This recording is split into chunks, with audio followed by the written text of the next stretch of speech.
بالکل غلط بات ہے کہنا کہ کسی ٹیررسٹ کا مذہب نہیں ہوتا، دھرم نہیں ہوتا. ہر ٹیررسٹ کا دھرم ہوتا ہے، چاہے وہ ببر کھلسا کا ہو، چاہے وہ آپریشن بلو سٹار کا ہو، چاہے وہ طالبان کا ہو، چاہے وہ ٹیررسٹ جو دیوبندی اسکول کو فالو کرتے ہیں، یا وہ ٹیررسٹ جو بریلوی اسکول کو فالو کرتے ہیں، اور شیعہ ٹیررزم بھی ہے.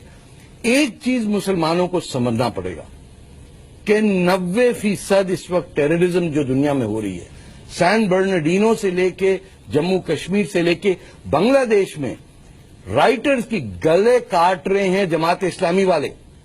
کوئی آپ کی یا اس ملک میں بھی ہے جماعت اسلامی، وہ پاکستان میں بھی ہے، اور اس کا نام مسلم برادرہڈ یعنی اخوان المسلمین تمام عرب ملکوں میں، جو تھیوریٹیکل بیس ہے آتنکوادیوں کا. یعنی ہر مسلمان جو اسلامسٹ ہے وہ ٹیررسٹ نہیں ہوتا، لیکن ٹیررسٹ اسلامک ٹیررسٹ ہونے کے لیے ضروری ہے کہ آپ کو مولانا مودودی، آپ سید قطب، آپ حسن البنا کی کتابیں پڑھ کے ویسٹ کی دشمنی کریں اور یہ یقین کریں کہ جو جنگ آخری جنگ ہے جس میں ہندوستان کو فتح کرنا ہے مسلمانوں نے، وہ لکھی بھی ہے شریعہ میں، اس کی باتیں کی گئی ہیں. مسجدوں میں ختم کر دیں یہ بات جہاد کی، اور کہیں جس دن ہندوستان کے مولانا، نہیں میری بات ختم کرنے دے سر، جس دن ہندوستان کے مولانا اور اماموں نے کہا کہ ہندوستان کے کانسٹیٹیوشن کے تحت آرمڈ جہاد بالکل غیر قانونی ہے، اس دن میں کہوں گا کہ آپ لوگ صحیح ہیں.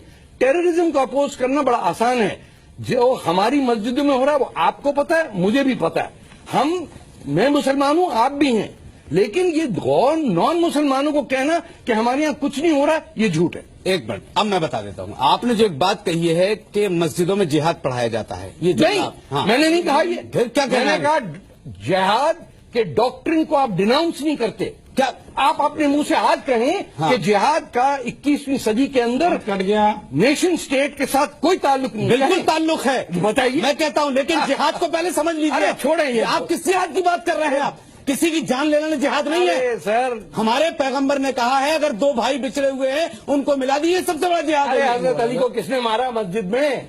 کمال کیا بات ہم کب ان کی پوجا کر رہے ہیں؟ امام حسین کو ماننے والوں کو ہم خود کہہ رہے ہیں کہ سب سے بڑے آتنکوادی ہیں وہ، ہم خود کہہ رہے ہیں. محمد بن قاسم، آپ پہلے ان کو پڑھیے نا. محمد قاسم قاسم کیا کیا آپ جو مسجدوں میں جہاد کی بات کر رہے ہیں، آپ ایک مسجد کی نشاندہی کہ جہاں یہ پڑھایا جاتا ہے. آپ تو یہیں بیٹھے ہیں نا. بالکل. میں آپ سے پوچھ رہا ہوں کہ محمد بن قاسم کو آپ ڈیناؤنس کرتے ہیں؟ جو آپ حضرت علی کی بات کر رہے ہیں آپ، یا امام حسین کی بات کر رہے ہیں؟ آپ نے امام حسین کی بات کی ہے نا.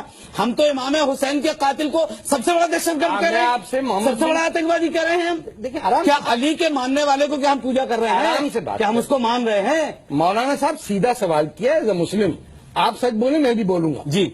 محمد بن قاسم کو آپ ہیرو کیوں مانتے ہیں؟ دیکھیے ان کی تاریخ کو آپ نے کیا پڑھا ہے، ہم نے کیا پڑھا ہے، یہ تو ہم جانتے ہیں. آپ کیوں اس کو ہیرو مانتے ہیں؟ ارے کمال کی بات کر رہے ہیں. ہم تو یہ مان رہے ہیں کہ انہوں نے کسی کے اوپر ظلم نہیں کیا. محمد بن قاسم نے. اب آپ کہیں گے صاحب انہوں نے ظلم کیا، آپ کہیں گے انہوں نے ظلم کیا. ارے جو آپ نے پڑھا ہوا طاہر کی بیٹیاں اغوا کرنے والے، ٹھیک ہے، 20,000 ہندو عورتوں کو بھگا کے لے گیا، آپ کا ہیرو ہے؟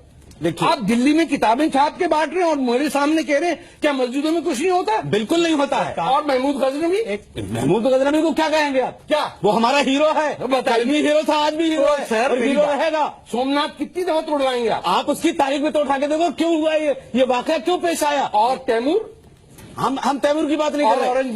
اورنگزیب ہیرو ہے ہمارا اور ہیرو رہے گا. آپ کیا بات کر رہے ہیں؟ آپ چور اور قاتلوں کو ہیرو بنا دیا. آپ کے لیے چور ہوں گے نا وہ، ہمارے لیے وہ ولی ہے. باپ کا قتل کیا نہیں؟ دیکھیے کیوں کیا، بیٹے کا قتل کیوں کیا. آپ یہ دیکھیے کہ 152 مندروں میں انہوں نے آج تک جاگیریں لگی ہوئی ہیں، اورنگزیب نے لگائی ہوئی. حج کیا انہوں نے؟ ارے حج کیوں نہیں کیا؟ نہیں کیا، کوئی وجہ رہی ہوگی نا. ارے مولانا پیسے کم پڑ گئے.